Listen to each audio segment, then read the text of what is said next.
الله وبركاته.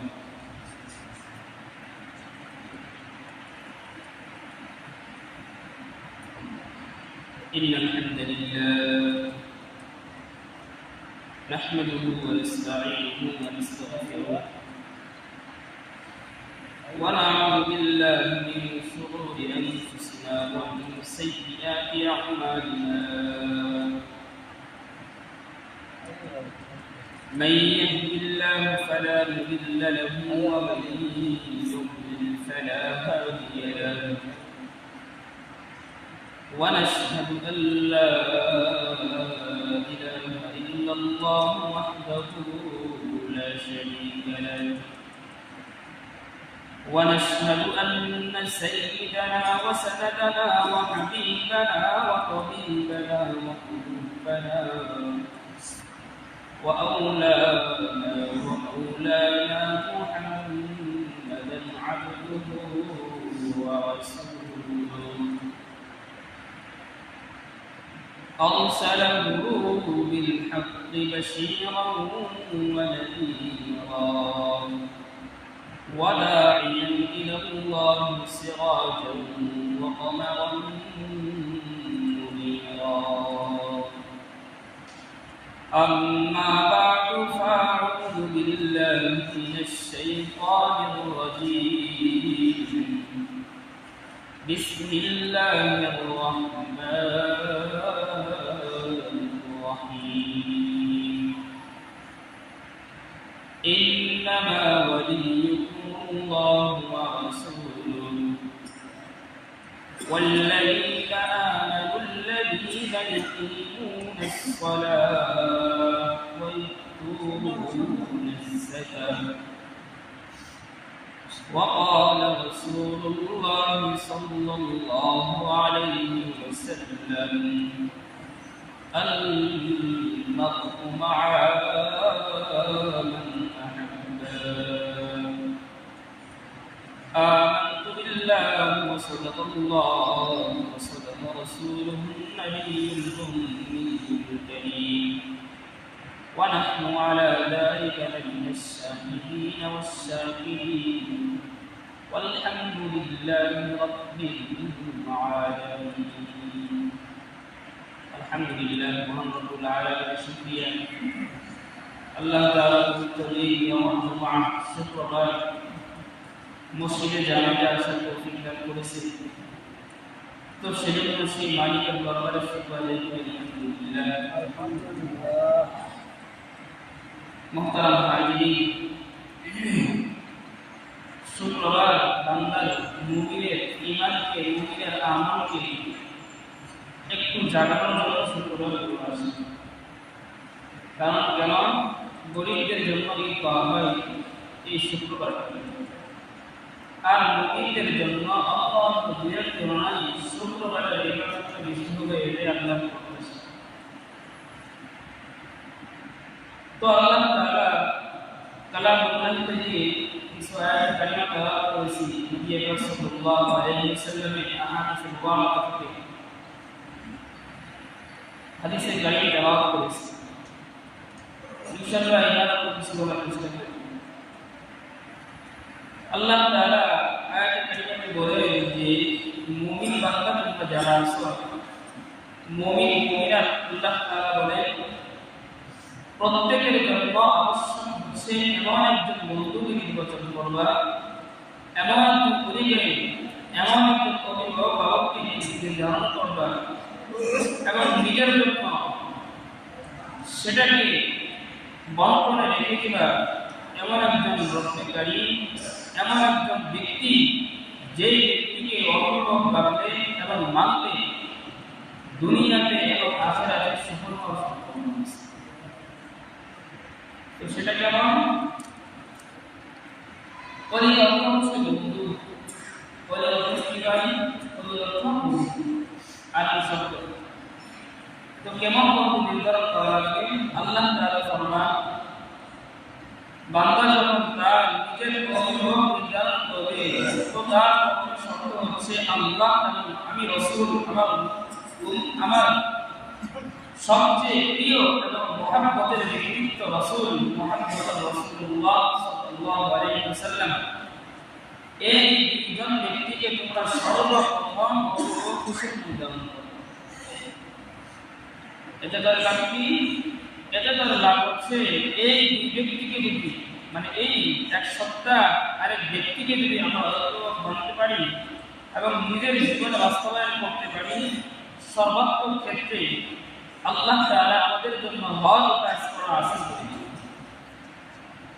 এবং আমাদের শত্রু যেটা আছে শয়তান, তো সেই শয়তান থেকে আমাদেরকে আল্লাহ তাআলা মাহফুজ রাখবেন, নিরাপদ রাখবেন। رب كريم فرمان الله تعالى قال الله تعالى في كلامه المجيد إنما وليكم আল্লাহ তাআলা বলেন প্রত্যেক ব্যক্তির জন্য অভিভাবক আছে। স্বামীর জন্য তার অভিভাবক হচ্ছে স্ত্রীর উপর কর্তৃত্ববিদ। স্ত্রী যদি তার অভিভাবক মানতে চান এবং তার নিজেকে যদি নিয়ন্ত্রণ করতে চায় তো তার জন্য হচ্ছে স্বামী। সন্তানদের জন্য তাদের ওলি হচ্ছে সেই পিতা, সেই মাতা। এরকম ভাবে সমাজের মধ্যে অভিভাবক হচ্ছে মেম্বার, চেয়ারম্যান, দেশের মধ্যে হচ্ছে রাষ্ট্রপ্রধান। রব্বে কারীম ফরমান প্রত্যেক মাকানের মধ্যে উনি আছে। ইসলামের মধ্যে শরীয়তের মধ্যে আমি রব্বে কারীমকে এবং আমার রাসূলকে মর্যাদা আছে তাদের জন্য আমি ওলি অভিভাবক নির্ধারণ করে দিলাম।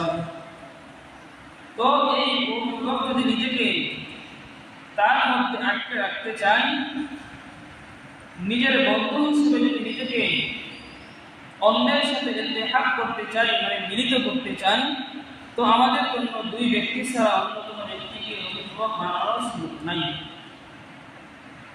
এক নম্বর হচ্ছে আল্লাহ তাআলা।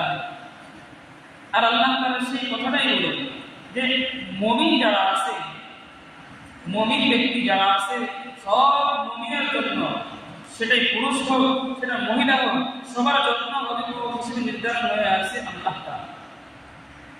কারণ কেন? মুমিনের মাকাম যেটা আছে, এটা আখের মাকাম, সেটা হচ্ছে জান্নাত। আর জান্নাত দেওয়ার কর্ণধার হচ্ছে আল্লাহ তাআলা। আর আল্লাহ তাআলা যেহেতু কর্ণধার হয়ে আছে, সেই ব্যক্তি হিসেবে, সেই সত্তা হিসেবে আল্লাহ তাআলা মুমিন গোটা জাতি যারা আছে সকলকে বলেন তোমাদের জন্য অভিভাবক হিসেবে নির্ধারণ হচ্ছি আমি রব্বে কারীম নিজেই। এখন কথা হচ্ছে যদি আমি আপনি যদি সেই ওলিকে যদি নির্ধারণ করে নিজের জীবনে না রাখতে চাই, সেই ব্যক্তিকে যদি নিজে মাইনাস করতে চাই, তো আমার জন্য আপনার জন্য প্রত্যেকটা পদে পদে পদস্খলন আসবে এবং প্রত্যেকটা পদে পদে আমাদের নিজের জীবনের মধ্যে লাঞ্ছিত অপদস্থ যেগুলো হওয়ার আলামত আছে সবগুলো প্রতিফলিত হবে। বর্তমান জামানায় হাল জামানায় মুসলিম জাতি যারা নির্যাতিত হচ্ছে, কারণ কেন? পূর্বের জামানায় বদরি সাহাবী যারা ছিল, উহুদি সাহাবী যারা ছিল, ওদের তো আল্লাহ তাআলার পক্ষ থেকে নুসরত আসতো এবং ওয়ালায়াতের মধ্য দিয়ে ওয়ালায়াত যখন তারা পাইছে আল্লাহ তাআলা তাদেরকে হেফাজত করছে।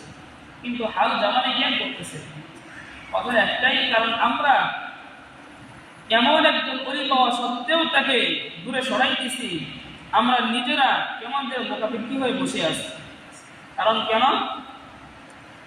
আল্লাহ তাআলা সূরা ফাতহের মধ্যে বলেন,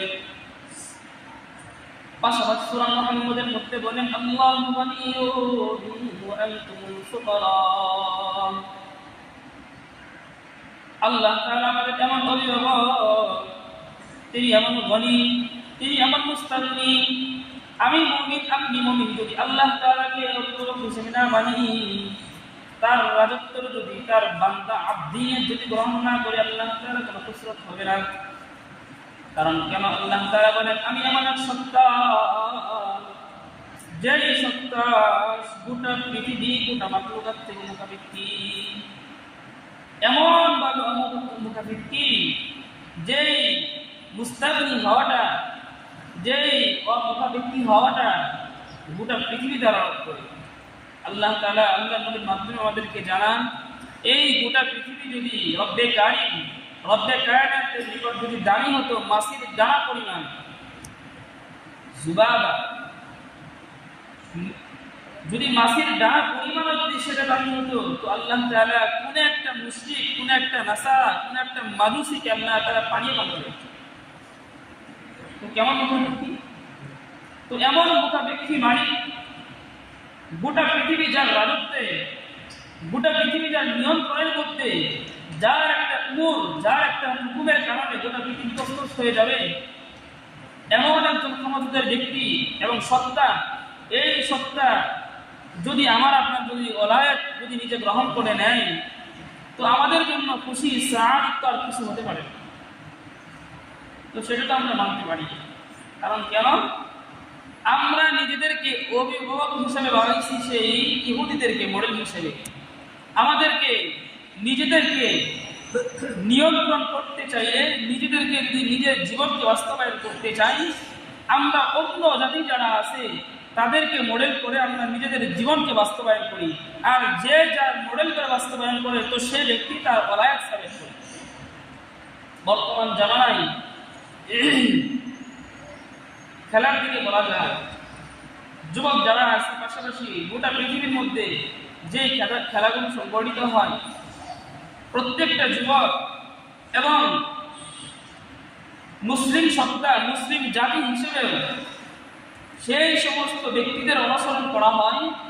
তো যারা হচ্ছে মুশরিক, যারা হচ্ছে ইহুদি, যারা হচ্ছে নাসারা, যেমন কিছুদিন আগে খেলা হয়েছে সেই ফিফা বিশ্বকাপ হয়েছে, আর্জেন্টিনা, ব্রাজিল, নেদারল্যান্ড, অনেক দল আছে বা অনেক দেশের খেলা।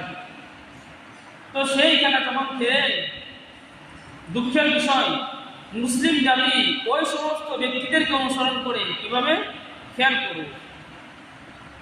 দলের প্লেয়ারের মধ্যে যে একটা প্লেয়ার আছে নেইমার বা মেসি বা অন্য কোনো জাতি আছে বা অন্য কোনো নাম আছে, তো যাই হোক ওই সমস্ত ব্যক্তি যারা যেরকম ভাবে অনুসরণ এমন ভাবে করে, ওই প্লেয়ারের জার্সিটা কেমন, সেই প্লেয়ারের চুলটা কেমন, সেই প্লেয়ারের চলন ভঙ্গিটা কেমন, বচন ভঙ্গিটা কেমন, আমি মুসলিম জাতি, আমি মুসলিম বান্দা, মুসলিম হওয়া সত্ত্বেও তাদের অনুসরণ করেছে। কেন করি? কারণ আমাদের নিজের জীবনটাকে এমনভাবে নিয়ন্ত্রিত করছি, মানে আমাদের নিজের জীবনটাকে ওদের বাহিরে চলতে কেমন যেন নিজেকে ছোট মনে করি, আমরা কেমন যেন ন্যাশনাল জামানা থেকে নিজেকে পিছনে মনে করেছি। বর্তমান জামানায় মুসলমানের অবস্থা, যে যত বড় ইহুদিদের কালচার গ্রহণ করতে পারবে, যে যত বড় সেই পাশ্চাত্যের কালচার নিজের মধ্যে বাস্তবায়ন করতে পারবে, সে তত বড় আবার শিক্ষিত, সে তত বড় মডার্ন। কিন্তু আসলে তা, যদি আমি ব্যক্তি হিসেবে নিজেকে মুমিন দাবি করি, যদি আমি ব্যক্তি হিসেবে নিজেকে মুসলমান দাবি করে থাকি, তাহলে আমার মডেল হবে সেই মুহাম্মদুর রাসূলুল্লাহ সাল্লাল্লাহু আলাইহি ওয়াসাল্লাম। রব্বে কারীম ফরমান, যদি নিজেকে ওলায়াতের মধ্যে যদি নিজেকে যদি নিয়ন্ত্রিত করতে চাও, তাহলে এমন এক ব্যক্তিকে ওলায়াত মানো, যে ওলায়াত মানার কারণে তোমার নিজের জীবনটা সজ্জিত হয়ে যায়। এমন একজন ওলিকে মানো, যে ওলিকে মানলে তোমার নামাজ ঠিক হয়ে যায়। এমন একজন ওলিকে মানো, যে ওলি মানলে তোমার যাকাত ঠিক হয়ে যায়। এমন একজন ওলিকে মানো, যে ওলি মানলে তোমার হজ ঠিক হয়ে যায়। আমরা তো অনুসরণ করি সেই ইহুদিদের, নাসারাদের, যাদের শরিয়াত নাই, যাদের দিন নাই, যাদের ধর্ম নাই। কিন্তু মুমিন জাতি আমরা তো এমন একজন বান্দা, আমাদের এমন একটা দাম, আমরা এমন একটা শানদার মুমিন বান্দা, আমরা যখন মুখে বলছি লা ইলাহা ইল্লাল্লাহ, এই কথা যখন সাক্ষ্য দিছি, আল্লাহ তাআলা বলেন তুই আমার করছস না করছস দেখার বিষয় না। এই কথা সাক্ষী দেওয়ার কারণে রব্বে কারীম রব্বুল ইজ্জত আমি আল্লাহ তাআলা তোকে সুসংবাদ দেই, গোটা পৃথিবী যা আছে, গোটা পৃথিবীর মধ্যে 10টা দুনিয়া জান্নাত তোর জন্য, মুমিনের জন্য আমি নির্ধারণ করে রাখছি। তো আমার দাম কোথায়? আমাদের দাম কোথায়? আল্লাহ তাআলার নিকট আমরা মুসলিম জাতি, আমরা মুমিন জাতি টাকা পয়সা কম হতে পারে, আমাদের মুমিন জাতি দাপট, শক্তিশালী এবং নিজের প্রতিপত্তি কম হতে পারে, তারপরেও আল্লাহ তাআলা বলেন তোমার দাম, মুমিন বান্দার দাম আমি রব্বে কারীম এই দুনিয়ার চেয়ে, এই পৃথিবীর চেয়ে হাজার হাজার গুণ বেশি। তো আমার এত দাম হওয়া সত্ত্বেও যদি সেই আমি ব্যক্তিকে যদি নিজেকে নিজের মধ্যে নিয়ন্ত্রণ করা শুরু করি, অর্থাৎ তাকে অনুসরণ করা শুরু করি, তাহলে আমার কদর আমি বুঝলাম। মুরব্বীরা একটা ওয়াকিয়াত বলেন, ছোটবেলায় এক বাঘের বাচ্চা এক ছাগলের বাচ্চা থেকে দুধ খাইতো, দুধ খাইয়ে বড় হইতেছে। বড় হওয়ার পর যখন ছাগল আর সেই বাঘের বাচ্চা এক গাঁটে পানি খাইতেছে, হঠাৎ করে বাঘ বুঝে ফেলছে, আরে আমার অবস্থান তো এমন না, অন্যরকম। পরটা যেমন দেখা যায়, পরটা তো সামনে দেখতেছি, দেখার পর বাঘ যেটা আমি যে আমার নিজে বাঘের অবস্থানে আসি, যখন পানির মধ্যে যখন পানি খাইতে গেছে, যখন তার অবস্থানটা বুঝে ফেলছে, তখন সে আর নিজেকে দাবি করা শুরু করবে না দাবির মধ্যে রাখবে? বলি তো দেখি। বাঘ যেরকম ভাবে নিজের কদর, নিজের সম্মান, নিজের ইজ্জত যখন মানলো, বুঝলো, তখন সে সেই ছাগলের সঙ্গে এক গাঁটে পানি খায় না, বরং সেই ছাগলকে খাওয়া শুরু করে। ঠিক তদুরূপ মুসলিম জাতি, মুমিন জাতি যদি তাদের নিজের শান, নিজের মান, নিজের শক্তি, নিজের কুওয়াত যদি সে বুঝতে পারে, তাহলে খোদার কসম সে কখনো ইহুদির সামনে, হিন্দুর সামনে, ফিলিস্তিনের মুসলমান এবং বাংলার মুসলমান, গোটা পৃথিবীর মুসলমান কোনো ইহুদি কোনো শক্তির সামনে মাথা নত করতে পারে না। এই জন্য বুজুর্গ, আমাদের নিজের শান বুঝতে হবে। কারণ কেন? আমরা এমন একজন ওলি পাইছি যে ওলির শক্তির কাছে কোনো পরাশক্তি তার দ্বারে কাছে যাইতে। আমাদের শক্তি, আমাদের ওলি কেমন পাওয়ারফুল, কেমন পাওয়ার হাউস। আল্লাহ তাআলা বলেন যে আমি কোন একটা বিষয় যদি আদেশ করি, আমি যদি বলি কোন, বাস সেটা হয়ে যায়। আমি যদি বলি আসমান হও, বাস হয়ে গেছে। আমি যদি বলি জমিন হও, বাস হয়ে গেছে।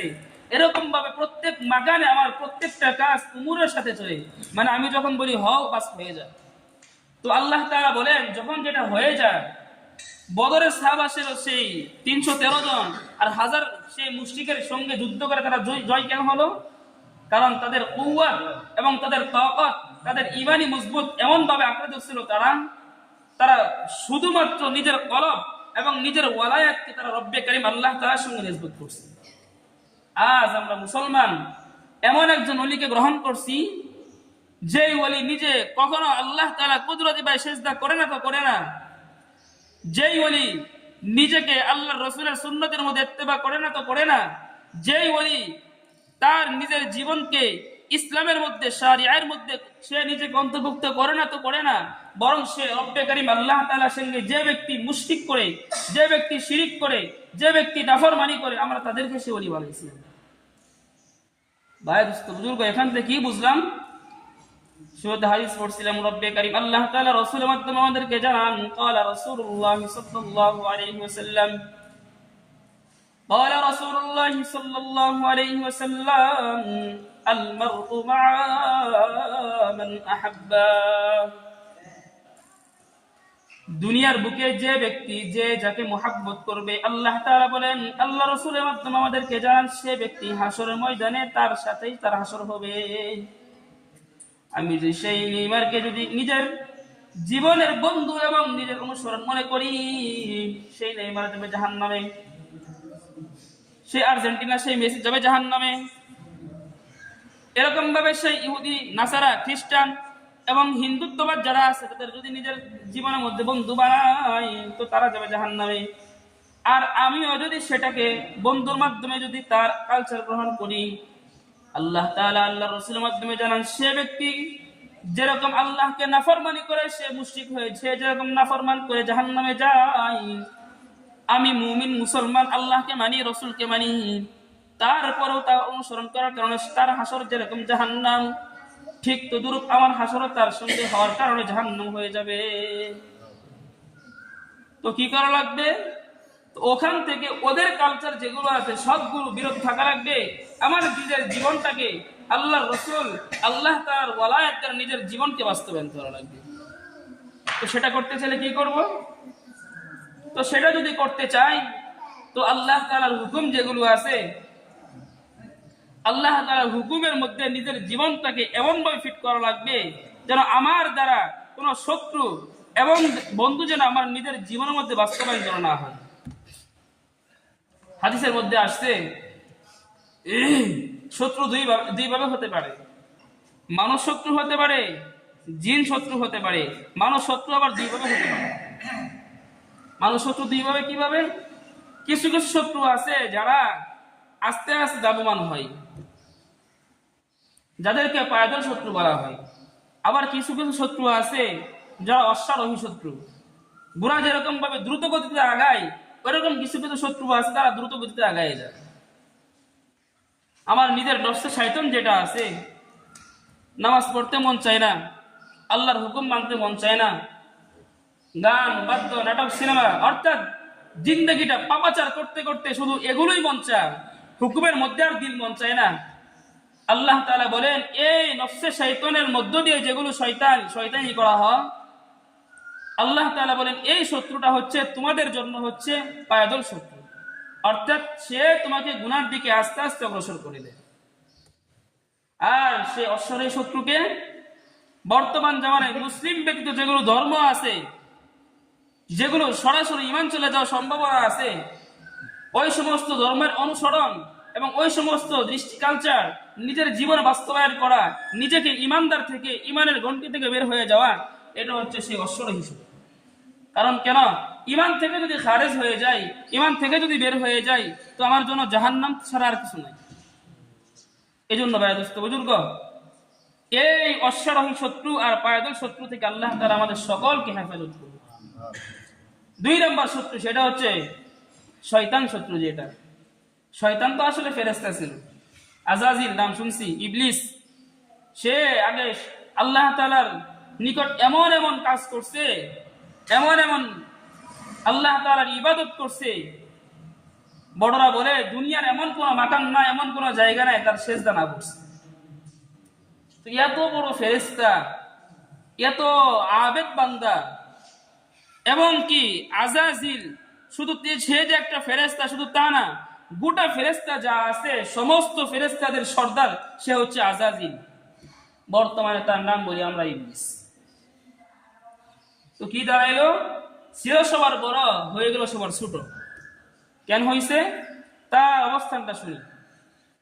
আল্লাহ তাআলা বলেন, ইবলিস, আমি দুনিয়ার মধ্যে আমার খলিফা প্রতিনিধি বানাইতে চাই, নির্ধারণ করতে চাই। তো তুমি কি চাও যে আমার প্রতিনিধি দুনিয়াতে চলুক, তারা বসবাস করুক? সমস্ত ফেরেশতাদের মাথা খারাপ।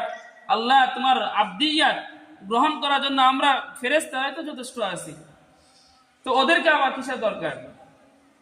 আল্লাহ তাআলা বলেন, আমি যা জানি বান্দা তোরা যা আসস ফেরেশতা, তোরা কেউ সেটা জানোস না। কারণ কেন? আমি এমন এমন জিনিস জানি, আমি এমন এমন কাজ জানি যারা যেগুলো তোদের চিন্তার সেগুলো দ্বার প্রান্তেও যাওয়া সম্ভব না। আল্লাহ তাআলা সেই ফরমান ফেরেশতা এবং মালায়েকার মধ্যে দিয়ে যখন আদমকে আল্লাহ তাআলা বাই করলেন, বের করে যখন সে আদমকে যখন সব এলেম দিয়ে যে যখন তাকে জান্নাতে নির্ধারণ করা হলো রাখার জন্য, তো সেই ফেরেশতাকে গোটা আলম, গোটা ফেরেশতাকে যখন তার প্রথমে সেজদা করতে বলা হলো, সেই মালায়েকা মুআল্লিমা যেটা ছিল ইবলিস আজাজিল ফেরেশতা যেটা, ওই অস্বীকার যখন করলো, তখন তার উপরে লানতের দফতর পড়ে গেল। কেন করলো? কারণ সে আল্লাহ তাআলার উমুর একটা মানে নাই। আল্লাহ তাআলা ফরমান, وَإِذْ قَالَ رَبُّكَ لِلْمَلَائِكَةِ إِنِّي جَاعِلٌ فِي الْأَرْضِ خَلِيفَةً। আয় ফেরেশতারা শুন, গোটা পৃথিবীর বুকে আমি আল্লাহ তাআলা খলিফা বানাইতে চাই। আমি এমন খলিফা বানাবো, ইন্নী জাইলুন ফিল আরদি খলিফা। ফেরেশতারা বলেন, ক্বালু আতাজালু ফিহা মান ইউফসিদু ফিহা ওয়া ইয়াসফিকু দিমা। আল্লাহ এমন মানুষ বানাবার চান যারা মারামারি করবে, মাথা ফাটাফাটি করবে, ওয়া ইয়াসফিকু দিমা, রক্ত প্রবাহিত করবে। আল্লাহ তাআলা বলেন, আয় ফেরেশতারা শুন, আমি যা জানি তোরা কিন্তু সেটা জানাস না, অতএব চুপ করে থাক। আল্লাহ আদমকে বানাইলেন, সব জ্ঞান দিলেন, আদমকে বলতেছেন এটা অমুক নাম, সেটা তো অমুক নাম, এরকম ভাবে সব নাম জানাইছে। মালায়েকা মুআল্লিমাদের জিজ্ঞাসা করছে বলো তো নাম কি, এটা ওটা কি, তারা স্তব্ধ হয়ে গেছে। ওয়াকিয়াত মুখতাসার করে বলতেছি। তো সেই ফেরেশতা মালায়েকা যখন তারা নিস্তব্ধ হয়ে গেছে, আল্লাহ তাআলা বলে আমি যেটা জানি তোরা কিন্তু জানাস না, অতএব তোরা কিন্তু জানাস না এবং বলতে পারস নাই, অতএব তোদের চেয়ে আদম সে উত্তম, তাই তোরা ফেরেশতাদের যারা তো সবগুলা মিলে সে আদমকে সিজদা কর। আল্লাহ তাআলা বলেন সব ফেরেশতা সিজদা করলো, কিন্তু ইল্লা ইবলিস, ইবলিস কিন্তু সিজদা করলো না। ইবলিস কেন সিজদা করলো না? তার মধ্যে ফখর আছে, তার মধ্যে গর্ব আছে। ইবলিস সিজদা করে না দুই কারণে। এক নাম্বার সে হচ্ছে নূর, আগুন। দুই নাম্বার কারণ হচ্ছে অহংকার। কারণ যখন তার মধ্যে নূর আছে সে যুক্তি করে ক্বালা আনা খায়রুম মিন, ও আল্লাহ তুমি আমাকে তো বানাইছো আগুন দ্বারা, এবং সে আদম বানাইছো সেই মাটি দ্বারা। খালাকতাহু মিন তিন, তারা বানাইছো তো আগুন দিয়ে। আল্লাহ তাআলা ও আল্লাহ তুমি আমারে বানাইছো সেই আগুন দিয়ে, তারা বানালে সেই মাটি দিয়ে। আগুনের গতি সেই উপর দিক এবং মাটির গতি হচ্ছে সেই নিচের দিক। অতএব রব্বে কারীম আল্লাহ তাআলা আমি সেই আগুনের সৃষ্টি উত্তম হয়ে আমি কেন সেই ইবলিসকে সিজদা করব? মেরে গায়ে বুজুর্গ ইবলিসের কথা, ইবলিসের কওল দাম্ভিকতার সুরত বের হয়েছে একটা। দুই নাম্বার আগুন থাকার কারণে সে মানুষকে সিজদা করে নাই। এই দুই কারণে মালউন, এই দুই কারণে আল্লাহ তাআলা মুআল্লিমুল মালায়েকাকে লানাতপ্রাপ্ত মালউন বানাই দিয়েছে। মেরে গায়ে বুজুর্গ আল্লাহ তাআলা সেই মালউনকে যখন জান্নাত থেকে বের করে যখন দুনিয়ার বুকে পাঠাইলেন, আল্লাহ তাআলা বলেন আল্লাহ তোমার সেই সমস্ত বান্দা, তোমার ওই সমস্ত বান্দি, তোমার ইনস জিন যারা আছে, তোমার নৈকট্য বান্দা মাহবুব যারা আছে, সমস্ত ব্যক্তিদের আমি গুমরাহ করব, পথভ্রষ্ট করব। আল্লাহ তাআলা বলেন আয় ইবলিস শোন শোন শোন, তুই আমার বান্দাদের কোন দিক থেকে ধ্বংস করবি এবং তুই আমার বান্দাদের কোন দিক থেকে পথভ্রষ্ট করবি? ইবলিস বলেন কেন আল্লাহ আমি সামনে থেকে তাকে পথভ্রষ্ট করব? তাকে বুঝাবো যে যাকাত দিলে মাল কমে, সুদ খেলে মাল বাড়ে, তাকে সেটা বুঝাবো। ইবলিস আল্লাহকে ছিলেন আল্লাহ, তাকে ডান থেকে চেষ্টা করে ঢুকে যাওয়ার জন্য, বাম থেকে চেষ্টা করব, পিছন থেকে চেষ্টা করব এবং আসমান থেকে চেষ্টা করব। আল্লাহ তাআলা সেই ইবলিসের সঙ্গে পাল্টা চ্যালেঞ্জ করে বলেন আয় ইবলিস শোন, আল্লাহ তাআলা আমার রব্বে কারীম আমার আব্দিয়াত আমার বান্দা যখন আমার আব্দিয়াত গ্রহণ করবে, আমার ওয়ালায়াত গ্রহণ করবে, সে যখন নাফরমানি করবে, নাফরমানি করার পর সে যখন আবার আমার পায়ে সিজদা করবে, আমার নিকট ফিরে আসবে এবং আমার দরওয়াজায় যখন যখন গুনাহ মাফ চাইবে, আমি রব্বে কারীম তোর সমস্ত শত্রুতা থেকে আমি রব্বে কারীম আমার বান্দাকে নিজের কোলে উঠিয়ে নিব। কারণ কেন?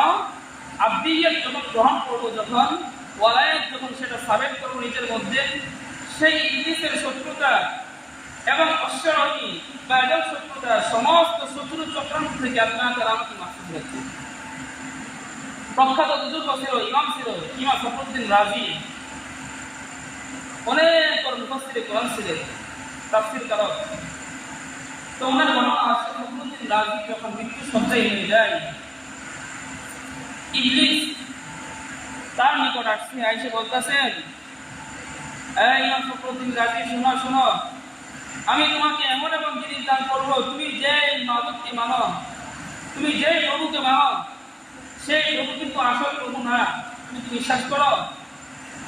এরকম ভাবে ইবলিস তার মৃত্যু শয্যায়, অন্তিম শয্যায় এসে তাকে এক এক করে 100টা যুক্তি দেয়। ইমাম ফখরুদ্দিন রাজি বলেন তার কিতাবে লিখছেন, যখন সে এরকম ভাবে এক এক করে যখন 100 যুক্তি যখন দাঁড় করাইছে, 100 যুক্তির খণ্ডন ইমাম ফখরুদ্দিন রাজি সবগুলো করছে। কারণ কেন?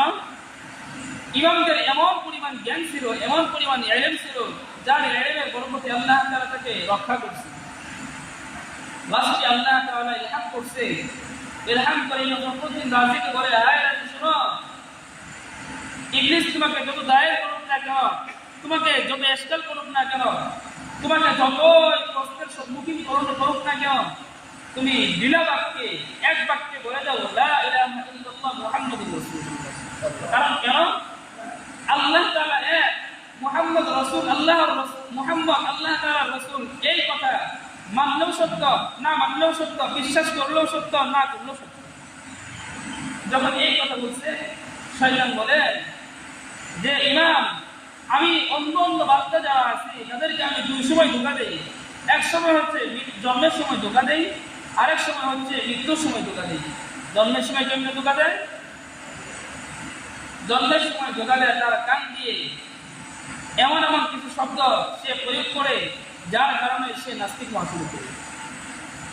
যদি জন্মের সময় যদি কোনো বাচ্চার কানে যদি আজান দেওয়া হয়, একামত দেওয়া হয়, আল্লাহর নাম তাকে শোনাই দেওয়া হয়, সেই সন্তান আর যাই হোক না হোক আল্লাহ তাআলার নাফরমান ব্যক্তি হওয়া সম্ভব হয়।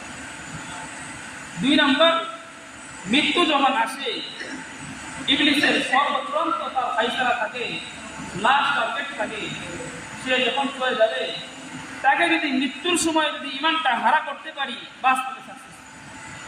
কারণ মানুষের অন্তিম সময় সে যদি মুখে কালিমা দিয়ে সে যদি দুনিয়া থেকে পরপারে যাইতে পারে, আল্লাহ তাআলা বলেন তার জন্য জান্নাত রেডি হয়ে আছে। আর যদি কালিমার তালকিন করা সত্ত্বেও কালিমার তালকিন করতে করতে এমন পর্যায়ে নিয়ে গেছে, নবীর চাচারা যখন তালকিন করে, নবী আলাইহিস সালাম তালকিন করতেছে, বলতেছেন চাচা আপনার কিছুই বলা লাগবে না, শুধু বলেন আল্লাহ তাআলা আমি যে মুহাম্মদ রাসূল সেটাও বলা লাগবে না। আল্লাহ তাআলা বলেন এ রাসূল শুনেন, আপনি যেটা তালকিন করতেছেন সে যত কিছু করুক না কেন, আমি রব্বে কারীম যদি সেটা ফয়সালা যদি না করি তো তার দ্বারা ঈমান আনা সম্ভব না। অতএব আপনি যতই চান না কেন আপনার দ্বারা তাকে কালিমা নিয়ে আসা সম্ভব। তো মুমিন ব্যক্তি যারা আছে তাদেরকে মৃত্যুর সময় এমনভাবে শয়তান ফায়সালা করে, তাদের যদি একটু ঈমান হারা করতে পারে, বাস গোটা জিন্দেগিতে সে যত আমল করছে, নাফরমানি করে, সে শয়তান যেরকম ভাবে আনন্দিত হয়েছে, মৃত্যুর সময় মুমিন ব্যক্তিকে যদি একটু ঈমান হারা করতে পারে তো সে তার চেয়ে বেশি আনন্দ। তো কি বুঝলাম? মানুষের শত্রু 2 প্রকার। কয় প্রকার ভাই? 1 নম্বর মানুষ শত্রু, 2 নম্বর জিন শত্রু। জিন শত্রু কারা? ইবলিস যারা আছে, ইবলিস এবং তার ছেলেমেয়েরা যারা সব হচ্ছে সেই জিন শত্রু। মানুষ শত্রু কারা? যারা আল্লাহ তাআলাকে আপনার নিজের ভিতরে, আমার নিজের ভিতরে যে নফস আছে, এই নফসটা আমার নিজের শত্রু। এই শত্রুটা হচ্ছে সেই পায়দল শত্রু, সে আস্তে আস্তে গুনার দিকে লাফরমানি করে। কেমন করে? একটু মন চায় এই 5 মিনিট আছে, 10 মিনিট আছে, একটু করে নামাজে যায়। মন চাই কি? সকালে ঘুম পাড়তেছি, আজান তো দিছে, আধা ঘন্টা করে জবাব দাঁড়াবে, 10টা মিনিট পড়ে দেয়। এরকম মন চাইতে চাইতে এবং প্রান্তে নিয়ে যায়, এবং সময় চলেছে। এরকম গুনাহের কাজের মধ্যে একটু একটু করে যে শামিল করে, সে হচ্ছে নফসে শয়তান। আর নফসে শয়তানকে বলা হয় সেই পদাতিক শত্রু। সে পায়দল হেঁটে হেঁটে যায়, অর্থাৎ সে গুনাহের দিকে আস্তে আস্তে নিয়ে যায়। আর মানব শত্রুর মধ্যে যে অসহায় শত্রু যেটা আছে, আপনাকে আল্লাহ তাআলাকে যে ভুলাই দেয়, আল্লাহ রাসূলকে যে ভুলাই দেয়, আপনার ঈমান যে হারা করে দেয়, তো সে হচ্ছে সে অসহায় শত্রু।